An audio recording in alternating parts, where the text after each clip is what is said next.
Good morning. Welcome to Vlogmas Day 7, Pearl Harbor Remembrance Day, remembering those who gave their lives for our country during World War II. Getting this day started with my gift from my friend Becky, Santa's White Christmas Coffee. So it's just about finished brewing here, and that looks interesting. So it should be tasty. I'll let you know how it goes. Good morning, all you happy people. It's Groundhog Day. It's time to get up and move around and get stuff done today. It's Saturday. I've got things to do. I need to make up the bed. That's why I said it's Groundhog Day. Make up the bed, but then I'm gonna go and decorate the tree in the living room. And I have these scent sickles. Have you guys seen these? These are great. I have heard of them for years and years, but I finally got some at Hobby Lobby this year. They had them like 40 to 50% off, and I love them because we have artificial trees, and it's really nice to hang just a couple. A couple is all you need because they are pretty strong. So, yep, I'm gonna decorate the Christmas trees. I've got some laundry going, you know, fun times, guys. But once I finish the decorating the trees and all, I can't wait to show you all the Christmas decor around here. Hubby and I are going to decorate together, so I'm happy for some help. My daughter made it up to Boston just fine last night. She's visiting a friend in Rhode Island, and they have snow. She texted me late last night, or was it early this morning? It was a late night last night, you guys. And she said, "Mom, I forgot what snow tasted like. It's so wonderful." And I'm so happy for her. You know, I'm from Maryland, so, you know, I have fond memories of playing in the snow and all that. And so it's super nice for my Florida girl to experience the snow. So I am happy for her that she gets to visit her friend and her husband. So good times. So busy day ahead. I hope you guys are having a good day, and I will show you the Christmas tree once I have it done and check in with you later. I'm sitting in my office doing my morning devotions, and I just wanted to share a couple things with you. I start my morning every day with a cup of coffee and my Bible. And lately I have been reading through the Bible with this. This is called the Bible in 90 Days. I've had it for many, many years. I have never actually done it in 90 days, however. And that's really not my intention for reading through it this time. However, I am really liking the approach of reading the Bible plan of reading straight through the Bible. So, you know, Genesis, Exodus, Leviticus, and so on, versus some reading plans will take a passage from the Old Testament, one from the New, and maybe a Psalm and a proverb. But there's so much richness when you read through the Bible, so you can really have that consistency of historically what was happening. Of course, you know, the Bible as we have it was not written in chronological order. That is another kind of Bible I would like, a chronological Bible, because that puts everything in the historical time frame of when it actually took place. But at any rate, that's kind of irrelevant for where I'm going with this. But this past week, I finished up the book of Ruth, and I just started using this reading plan about, I think it was late October. So like I said, I'm really not concerned with finishing it up in 90 days. I'm just enjoying what I'm getting out of it just by reading it all the way through. But I love the story of Naomi and Ruth. I don't know if you guys are familiar with it, but you know, there was a great famine, and Naomi was a widow. And she had two daughters-in-law, and both of them lost their husbands through this famine. And the one daughter-in-law, Naomi released them to go back to their native lands after the husbands had died, which were Naomi's sons. And the one daughter-in-law left, and the other daughter-in-law, Ruth, refused to leave Naomi. She refused. And so then they went to a new land to seek out what is called a kinsman redeemer, which in Bible times, the next of kin would then marry the widower, which in this case is Ruth. So the family line could be carried on, basically. So they were searching for their next of kin. So Naomi and Ruth took off to this new land. They had no money, nothing. But the Lord took care of them. And I just love this story. It is so rich, so rich. You know, this is what they call a type and a shadow of Jesus and his redemption shown throughout the Old Testament. And throughout the story, you know, Naomi tells Ruth where to go and where to, you know, find a harvest that she can get some barley and some food for them. And Ruth submits to Naomi, and she's very submissive and very loyal. She loves her mother-in-law dearly, but I believe above all else, she loved God so much that she did submit, and she saw that God had a plan despite her heartache of losing her husband, being in a new country. And so then she meets Boaz, and Boaz notices her. And I love this because the story kind of has a little twist actually toward the end. And the last chapter, it's a short little book too. I encourage you to read it actually. But chapter 4, you know, Boaz goes to the city gates because he's a man of upstanding reputation. And he wants to maintain that. And he goes to the elders and he says, you know, I have this woman here and we need to find the next, you know, kinsman redeemer. And he goes to, he's not actually the next in line. There is one other before him. And Boaz was also submissive to the Lord's plan because he saw Ruth, and I'm sure that he loved her because she was beautiful and kind to him, but he was willing to, you know, basically hand her off to the one who was next in line because that's what you did. And so Boaz went to this next of kin, and that's where the story gets a little interesting. So he goes to him, and he would do it, but he couldn't. He says, let's go back a few verses. Let's see, where does that? He says that he would do it, but he can't endanger his own estate. So he says, so you buy the estate. And so basically the widow's estate, and with that package comes Ruth. So then it was, you know, all before the elders of the community that he would then take Ruth and as to be his wife. And then it says, so Boaz took Ruth and she became his wife. And then he went to her, and the Lord enabled her to conceive, and she gave birth to a son. The women said to Naomi, praise be to the Lord, who has this day not left you without a kinsman redeemer. I love that. May he become famous throughout Israel. May he renew your life and sustain you in your old age. For your daughter-in-law who loves you and who is better to you than 7 sons has given him birth. And then Naomi took the child, laid him in her lap, and cared for him. That's precious, isn't it? She had a new grandbaby. But I love this because, and then it goes on to say, the women living there said, Naomi has a son. She has her grandson. So she has someone to care for. And they named him Obed, and he was the father of Jesse, the father of David. And then from David, we know, comes Jesus later.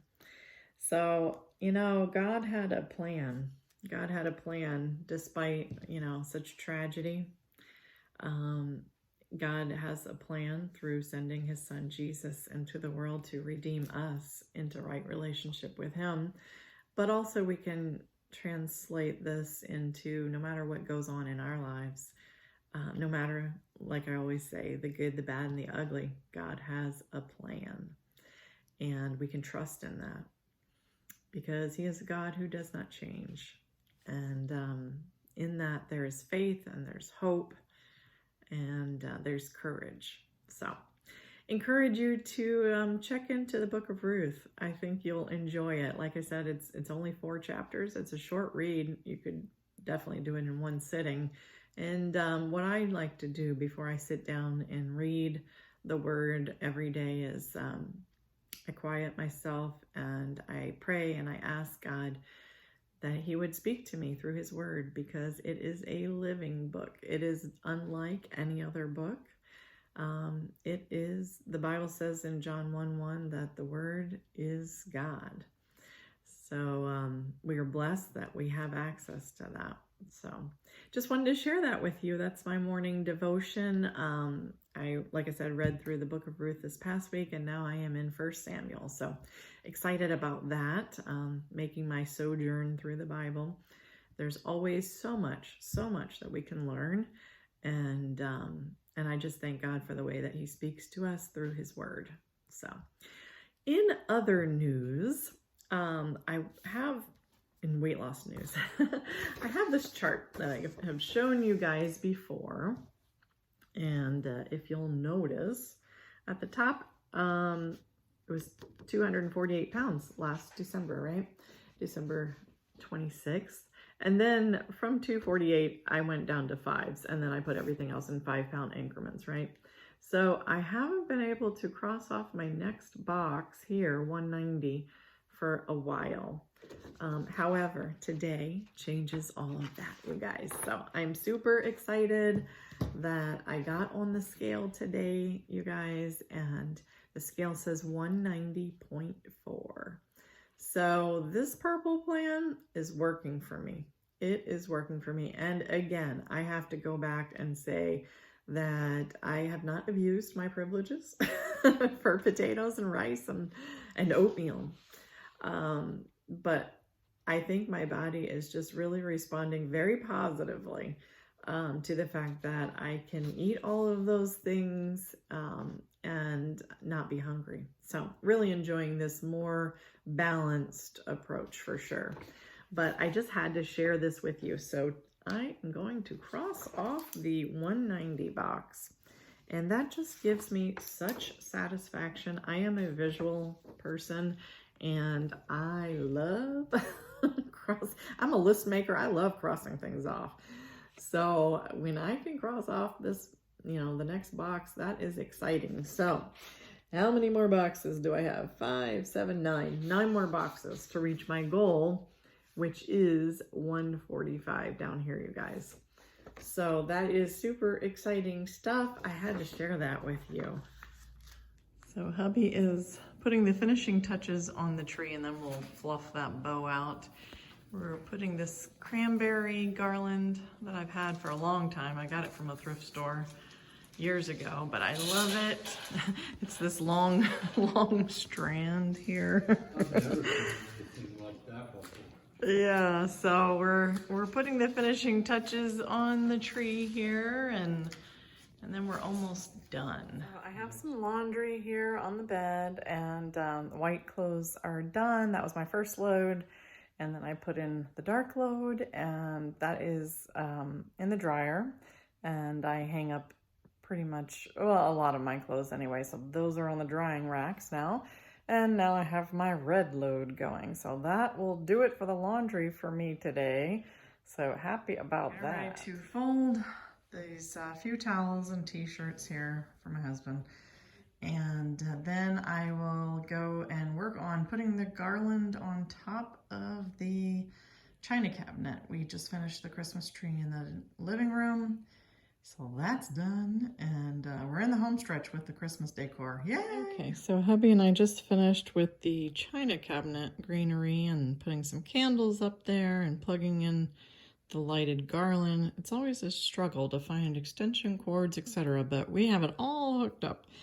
So I'll be showing you that perhaps on tomorrow or Monday's video. But right now we are looking at 3 reindeer that I purchased from Home Goods. And somehow I got the idea that they need a bow. They need a ribbon around the neck. So I actually got this set of ribbon from Goodwill.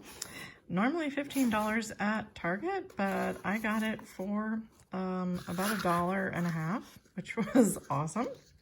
And I was thinking about which ribbon to use around the reindeer's neck, so I think I'm just gonna use this gold ribbon. So they're on the lower level of the entryway table. I just think they're kind of whimsical, cute.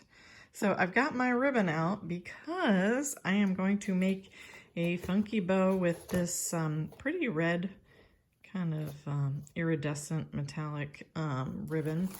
That one, and then this red plaid, which is really very festive. I have a welcome sign, one of those wooden vertical long ones, about 4 foot tall, out front, that it needs a funky bow. So I'm gonna make that, and then I'm in my ribbon station here. You know, I showed you this ribbon here before. I think I'm going to make my friend Becky, she really admired the bow that I had on the wreath, so I think I'm going to use this red plaid and this green and make her a funky bow and take it to her on Wednesday at Weight Watchers, so she'll be surprised. She was just so sweet and gave me that very nice hostess gift, so I just want to say thank you very much for your friendship, and I think she'll like it, so... She just oohs and ahs over everything. She's from North Carolina originally, and she's just so sweet. So let me get to making these bows. Once in a while, creative genius strikes. So I want to show you what I wound up doing with those reindeer. I didn't make bows after all, because I started tying the ribbon around the neck, and I'll show you what I came up with. I don't know, I just kind of like this, how this was simple with just a piece of ribbon just tied around the neck, no bow, and I think they're just pretty in their own simple way. The ribbon is nice and shimmery and glittery, and I just think that's kind of whimsical and cute in and of itself, so I am gonna leave these like that.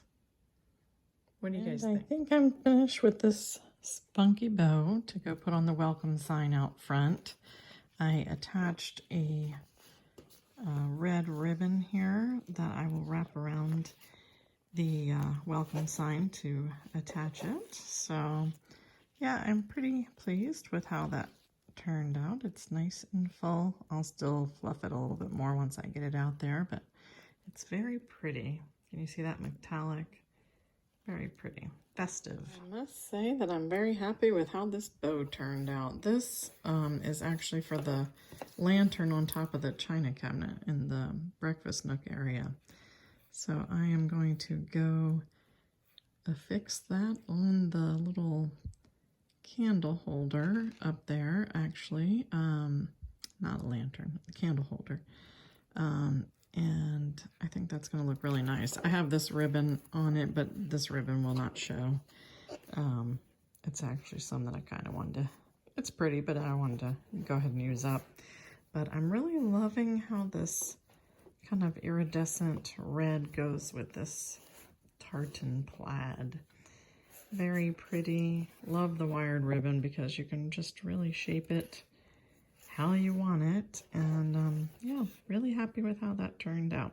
Today is bow making day, so 2 bows down, 1 to go. I have just finished all the snipping for making the dovetails for each of the 9 strips of ribbon that I am using to make Becky's funky bow that I'm going to give to her. So I'm excited about making this. I already cut the nice ribbon to attach it to perhaps a wreath or a lantern. And then I have my pipe cleaner that holds all of it together. So last bow of the day. I have to say I am very, very pleased with how this bow turned out for my friend Becky. Look at this. She was really admiring that I used 3 ribbons on my wreath like this, so I thought she would appreciate this. So I'm excited about giving her this on Wednesday at Weight Watchers. I'll put it in a little gift bag. So that is it, and I'm glad because I'm kind of done with bows for one day. But they are very festive and they add such a nice touch. Well, I hope you've enjoyed today's Vlogmas. A little bit of this, a little bit of that, lots of bow making and decorating, but gotta get all of it done. I hope you guys are having a blessed day today. And comment below. I love to read your comments. And if you want to know how to make those funky bows, I will include a link to the video tutorial where I showed you how. So you can make beautiful bows. So I hope you guys have a blessed day. Thanks so much for watching. If you haven't already subscribed, please press that subscribe button and ring the bell so you don't miss any upcoming videos. And I will see you soon. Have a great night.